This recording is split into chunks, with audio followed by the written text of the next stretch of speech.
How to save a marriage. वैवाहिक समस्याओं के माध्यम से काम करने की कोशिश एक कठिन प्रक्रिया हो सकती है और आपको यह भी नहीं पता होगा कि कहां से शुरू करें। हर शादी अद्वितीय होती है, इसलिए अपने संघर्ष के दिल में विशिष्ट मुद्दों का पता लगाएं। समाधान खोजने के लिए आपको और आपके पति को खुलकर और रचनात्मक रूप से संवाद करने की आवश्यकता होगी। सकारात्मक रहने की कोशिश करें और एक दूसरे पर दोषारोपण, पत्थरबाजी और व्यक्तिगत हमलों को शुरू करने से बचें। अपने बंधन के पुनर्निर्माण में समय लगेगा, इसलिए धैर्य रखें। एक मैरिज काउंसलर इस अंतर को दूर करने में मदद कर सकता है, इसलिए किसी पेशेवर तक पहुंचने के बारे में शर्मिंदा महसूस न करें। Step 1, addressing your conflict. 1, अपने मतभेदों और असहमतियों की एक सूची बनाएं। शादी के संघर्ष हमेशा बड़ी घटनाओं से संबंधित नहीं होते हैं, जैसे कि धोखा देना या गर्म बहस करना। आप आगे नहीं बढ़ सकते हैं यदि आप नहीं जानते कि आपको क्या वापस रखना है, तो अपने रिश्ते के मुद्दों पर एक ईमानदार नज़र डालें। हम साथ नहीं मिलते हैं जैसी चीजों को सूचीबद्ध करने के बजाय विशिष्ट होने का प्रयास करें। अपने आप से पूछें और अपने जीवनसाथी के साथ चर्चा करें, जैसे ध्यान केंद्रित प्रश्न। क्या आप और आपका जीवनसाथी अलग हो गए हैं? क्या आपके पास भविष्य के असंगत लक्ष्य, इच्छाएं या दर्शन हैं? क्या आपकी शारीरिक और भावनात्मक जरूरतें पूरी हो रही हैं? अपने साथी की जरूरतों के बारे में क्या आपके पास संचार की कमी है? क्या आप और आपका जीवनसाथी सुनते हैं जब दूसरा कुछ कहता है? क्या आपका संचार आवश्यकताओं के बारे में छोटी बातचीत तक सीमित है? क्या आप तनावपूर्ण जीवन की घटना से निपट रहे हैं, जैसे कि काम पर समस्याएं, वित्तीय समस्याएं, बीमारी या किसी प्रियजन की मृत्यु? 2, उन समस्याओं की पहचान करें जो प्रमुख वैवाहिक समस्याओं से गुजरती हैं। यदि आपका संघर्ष एक बड़े उल्लंघन पर केंद्रित है, जैसे कि बेवफाई, आपको अभी भी अंतर्निहित मुद्दों की तलाश करने की आवश्यकता है। उन मुद्दों को पहचानें और उन पर ध्यान दें, या आप और आपके जीवनसाथी भविष्य में उसी नकारात्मक पैटर्न में पड़ सकते हैं। मान लीजिए आपने अपने जीवनसाथी को धोखा दिया। विश्वास के पुनर्निर्माण के अलावा आपको और आपके पति को उन कारकों का सामना करना होगा जो बेवफाई के लिए प्रेरित करते हैं। शायद आपने महसूस किया हो कि आपका जीवनसाथी आपकी ज़रूरतों को पूरा नहीं कर रहा था, या आप अपने रिश्ते से ऊब गए थे। ध्यान रखें कि दोष देना उत्पादक नहीं है। कहने के बजाय, मैंने धोखा दिया क्योंकि आप भावनात्मक और शारीरिक रूप से अनुपलब्ध थे, कहते हैं, मैंने जो किया वह गलत था और मुझे इसका अफसोस है। मैं आपके विश्वास को पुनः प्राप्त करने और हमारी कठिनाइयों का समाधान खोजने पर काम करना चाहूंगा। उद्धरण चिन्ह 3, अपनी कठिनाइयों के संभावित समाधानों की तलाश करें। अगर आपने और आपके जीवनसाथी ने आपकी पहचान की समस्याओं को दूर करने के लिए क्या किया है, इसका पता लगाएं। आपकी स्थिति में सुधार करने के लिए आप दोनों क्या विशिष्ट परिवर्तन कर सकते हैं। ध्यान रखें कि दोनों भागीदारों को रिश्ते की कठिनाइयों को हल करने में एक प्रयास करने की आवश्यकता है। कागज की एक शीट के बीच में एक रेखा खींचने की कोशिश करें। एक तरफ उन चीजों को सूचीबद्ध करें जिन पर आप काम कर सकते हैं और दूसरे पर उन चीजों को सूचीबद्ध करें जो आपके पति या पत्नी कर सकते हैं। आप और आपके पति प्रत्येक सूची बना सकते हैं, फिर उनकी आपस में तुलना करें। उदाहरण के लिए आप लिख सकते हैं कि आपको काम पर कम ध्यान देने की जरूरत है। अपने साथी को आदेश देना बंद करें और अधिक स्नेही बनें। हो सकता है कि आप अपने साथी को अपना घर बनाए रखने और अपने बच्चों को पालने में अधिक योगदान देना चाहें। 4, अपनी व्यक्तिगत कमियों पर काम करने के लिए प्रतिबद्ध हैं। जब आप संभावित समाधानों की अपनी सूची पर चर्चा करते हैं तो अपने स्वर को रचनात्मक रखें। इस बात पर ध्यान दें कि आप अपने जीवनसाथी द्वारा किए जाने वाले परिवर्तनों पर जोर देने के बजाय समाधान में कैसे योगदान कर सकते हैं। इसी तरह आपके पति को इस बात पर ध्यान देना चाहिए कि वे क्या कर सकते हैं। कहने की कोशिश करो, ये कुछ बदलाव हैं जो मुझे लगता है कि हम कर सकते हैं। हम दोनों को आगे प्रयास करने की आवश्यकता होगी और मैं नहीं चाहता कि आप ऐसा महसूस करें कि मैं आपको केवल उन चीजों की एक सूची दे रहा हूं जो आपको करने की आवश्यकता है। आइए हम अपनी ऊर्जा पर ध्यान केंद्रित करें कि हम एक दूसरे से चीजों की मांग करने के बजाय क्या कर सकते हैं। उद्धरण चिन्ह। विशेषज्ञ टिप। Clinical social worker. पहले व्यक्तिगत मुद्दों पर काम करें, फिर बड़ी समस्याओं को हल करने के लिए एक साथ आएं। एक रिश्ते में उन क्षेत्रों के बारे में सोचें जहां आपको लगता है कि आपको समस्याएं हैं। क्या आपको संवाद करने में परेशानी है?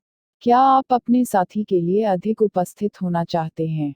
एक बार जब आप उन मुद्दों पर काम कर लेते हैं जिन्हें आप नियंत्रित कर सकते हैं, तो आप और आपका साथी एक साथ आ सकते हैं और बड़ी वैवाहिक समस्याओं पर अधिक तत्परता से काम कर सकते हैं।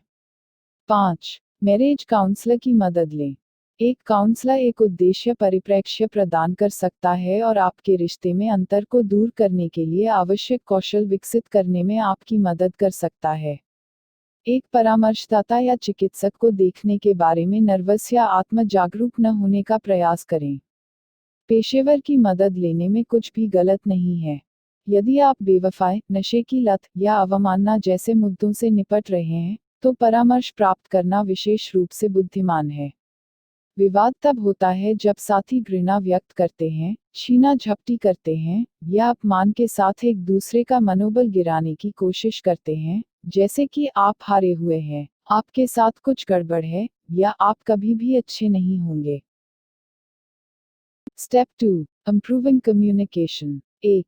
व्यक्तिगत हमले शुरू करने के बजाय रचनात्मक प्रतिक्रिया प्रदान करें। सभी पति पत्नी एक दूसरे से परेशान हो जाते हैं और पालतू जानवरों की शिकायत करते हैं।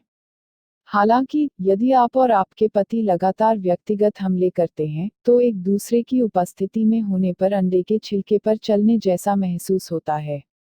कहने के बजाय आप हमेशा मेरी उपेक्षा करते हैं, आपके साथ कुछ गड़बड़ है, कहते हैं। जब मैं कुछ कहता हूं तो मैं खुद को विश्वास और असुरक्षित महसूस करता हूं और आप जवाब नहीं देते हैं। अगर हम एक दूसरे के साथ अधिक सम्मान के साथ काम कर सकते हैं तो मैं इसकी सराहना करूंगा।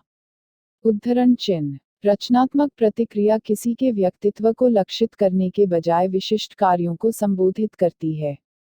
यदि आप अपनी शादी को बचाना चाहते हैं, तो आपको और आपके पति को अपनी समस्याओं के बारे में सम्मानपूर्वक और रचनात्मक तरीके से चर्चा करना सीखना होगा।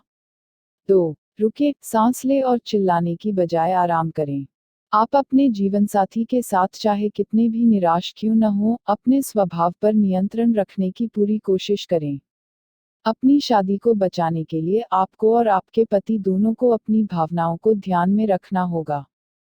धीरे धीरे श्वास लें, अपनी आंखें बंद करें, गिनें और अपने आप को याद दिलाएं कि आप केवल आपसी सम्मान के साथ अपनी समस्याओं को हल करेंगे। जब भी आप अपना टॉप उड़ाने वाले हों, तो कुछ भी कहने से पहले 10 तक गिनें। यह जितना कठिन है, लड़ने की ललक का विरोध करें और अपने जीवनसाथी के संदेश के बारे में सोचें। यदि आपका जीवनसाथी चिल्ला रहा है, तो कहें, मैं समझता हूं कि आप परेशान हैं, और मुझे भी चिल्लाहट महसूस हो रही है। लेकिन एक दूसरे पर चिल्लाते हुए हमें कहीं भी नहीं जाना है। आइए शांत हो जाएं और एक दूसरे का सम्मान करें। उद्धरण चिन्ह। 3. कोई पत्थरबाजी नहीं, नियम सेट करें। पत्थरबाजी तब होती है जब एक साथी चुप हो जाता है या मूक उपचार देता है। संघर्षों को सुलझाने के लिए आपको और आपके पति को संवाद करने की आवश्यकता है। यदि आप में से कोई एक या दोनों बंद हो जाते हैं, तो आप कभी भी अपनी समस्याओं का समाधान नहीं करेंगे। कहने का प्रयास करें, मुझे पता है कि समस्याओं के माध्यम से काम करना कठिन हो सकता है, और यह आसान है कि एक दूसरे को अनदेखा करें। यदि हम इसे बनाने जा रहे हैं, तो हमें एक नियम निर्धारित करना होगा कि हम दीवारों को लगाने के बजाय चीजों के माध्यम से बात करें। उद्धरण चिन्ह। ध्यान रखें कि तर्क की गर्मी में चीजों पर चर्चा करने के बजाय ठंडा करने के लिए समय निकालना ठीक है। हालांकि, सिर्फ एक दूसरे को नजरअंदाज न करें। इसके बजाय कहते हैं, मुझे लगता है कि हमें थोड़ा शांत होना चाहिए। फिर जब हम दोनों शांत हों, तब इस बारे में बात करें। 4. अपने जीवनसाथी के इरादों के बारे में धारणा बनाने से बचें। अपने जीवनसाथी को हमेशा संदेह का लाभ दे बजाय कि उनके शब्दों और कार्यों को दुर्भावनापूर्ण मानने के। यदि वे आपके साथ कम हैं या आपको अनदेखा कर रहे हैं, तो समझने की कोशिश करें कि वे आप पर हमला करने की कोशिश नहीं कर रहे हैं।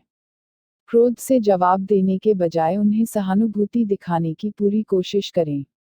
9. उदाहरण के लिए, यदि आपका साथी आपके साथ छोटा है, तो हो सकता है कि उनके पास काम पर एक कठिन दिन था। यदि वे आपसे बात नहीं कर रहे हैं, तो शायद वे दुखी हैं, नाराज नहीं हैं। कहने की कोशिश करें, मैं नहीं चाहता कि हम एक दूसरे को बंद कर दें, और जब तक हम एक दूसरे के लिए नहीं खुलेंगे, हम कहीं नहीं जाएंगे। हमें एक दूसरे को अंदर आने देना चाहिए और यह मान लेना बंद कर देना चाहिए कि हम जानते हैं कि दूसरा क्या सोच रहा है। 5. नियमित रूप से पर्याप्त बातचीत करने के लिए प्रयास करें। आपके और आपके जीवनसाथी के बीच दिन में एक बार अच्छी बातचीत करने के लिए अलग समय निर्धारित करें। ध्यान भटकाने की कोशिश करें, जैसे टीवी, फोन, बच्चे, या काम, कम से कम। काम और ज़रूरतों पर चर्चा करने के बजाय अपनी राय, भावनाओं, जिज्ञासाओं, आशंकाओं और लक्ष्यों के बारे में बात करें। स्वाभाविक रूप से गहरी बातचीत के लिए कुछ समय लग सकता है, इसलिए धैर्य रखें। जैसा कि आप अपने दिन के बारे में जाते हैं, समाचारों पर ध्यान दें, जो मज़ेदार चीज़ें आप देखते हैं, और अन्य संभावित वार्तालाप शुरुआत। इसके अतिरिक्त अपने पति या पत्नी को अपने दिन के बारे में बताएं। जरूरी नहीं कि आप उन्हें सलाह या विश्लेषण दें। एक दूसरे को कंधे पर झुकाने के लिए प्रदान करने से आपको अपने बंधन के पुनर्निर्माण में मदद मिल सकती है। 6. अतीत को खोदने के बजाय वर्तमान पर ध्यान दें। आपके तर्क को वापस करने के लिए 10 साल पहले हुई किसी चीज को सामने लाना आकर्षक हो सकता है। हालांकि अपने जीवनसाथी के साथ संघर्षों को हल करना लड़ाई जीतने के बारे में नहीं है। इसके बजाय अपनी बात को शांत और तर्कसंगत तरीके से करने का लक्ष्य रखें और अपने जीवनसाथी के साथ समझौता करने के लिए काम करें। यदि आप लगातार अपने पति या पत्नी पर पुरानी गंदगी डालते हैं, तो वे एक चर्चा में शामिल होने के बजाय हमला महसूस करेंगे। जितना मुश्किल है, अतीत में आपको चोट पहुंचाने के लिए उन्हें माफ करने की कोशिश करें। अपनी शादी के वर्तमान और भविष्य पर ध्यान दें। स्टेप 3. Rebuilding intimacy. 1. अपने रिश्ते के सकारात्मक पहलुओं को याद रखें। अपने पति या पत्नी से मिलने के बारे में पहले सोचें, आपकी पहली डेट, जब आपकी सगाई हुई हो, आपकी शादी, और जब आपके बच्चे पैदा हुए हों, अगर आपके पास कोई है। याद करने की कोशिश करें कि आपने इन महत्वपूर्ण क्षणों के दौरान कैसा महसूस किया। अपने आप को याद दिलाएं कि आपने और आपके साथी ने कई शानदार क्षणों को साझा किया है, और एक कारण है कि आपने एक दूसरे में इतना निवेश किया है। यह एक रिश्ता, तनाव, तर्क, और बाकी सब कुछ जो शादी के बाद आता है, के वर्षों बाद एक कनेक्शन का पुनर्निर्माण करना कठिन है। अपने रिश्ते के उच्च बिंदुओं की याद दिलाने से आप अपने पति या पत्नी के बारे में प्यार करने पर ध्यान केंद्रित कर सकते हैं। 2. हर दिन दयालुता के छोटे कार्य करें। जीवन में छोटी चीजें भव्य इशारों की तुलना में अधिक प्रभाव डालती हैं, इसलिए हर दिन एक दूसरे पर दया करें। एक दूसरे की तारीफ करें, एक दूसरे के नोट्स या ईमेल लिखें और दूसरे छोटे, बेतरतीब काम करें जो आपकी देखभाल करते हैं। उदाहरण के लिए, आप काम पर निकलने से पहले उनके बैग में एक नोट दबा सकते हैं जो कहता है, एक शानदार दिन है, मैं तुमसे प्यार करता हूँ। आप उन्हें बता सकते हैं कि वे कितने अच्छे दिखते हैं, या एक ऐसा काम करते हैं जो उन्हें करने का मौका नहीं मिला है। 3. मस्ती, रोमांचक तारीखों पर एक साथ जाएं। हर हफ्ते, या जितनी बार आप कर सकते हैं, उतने दिन की तारीख निर्धारित करने का प्रयास करें। ऊब को कम करने के लिए हर बार कुछ नया और रोमांचक करें। आप एक नए रेस्तरां या भोजन की कोशिश कर सकते हैं, एक संगीत कार्यक्रम में जा सकते हैं, लंबी पैदल यात्रा कर सकते हैं, या अपने शहर का एक नया हिस्सा देख सकते हैं। आप दिन की यात्रा या सप्ताहांत के गेटवे पर भी जा सकते हैं। यदि आपके पास बच्चे हैं, तो अपने माता-पिता, ससुराल वालों, या दाई से पूछकर उन्हें देखें ताकि आप अपने जीवनसाथी के साथ क्वालिटी टाइम बिता सकें। 4. अपनी शारीरिक और भावनात्मक जरूरतों के बारे में खोलें।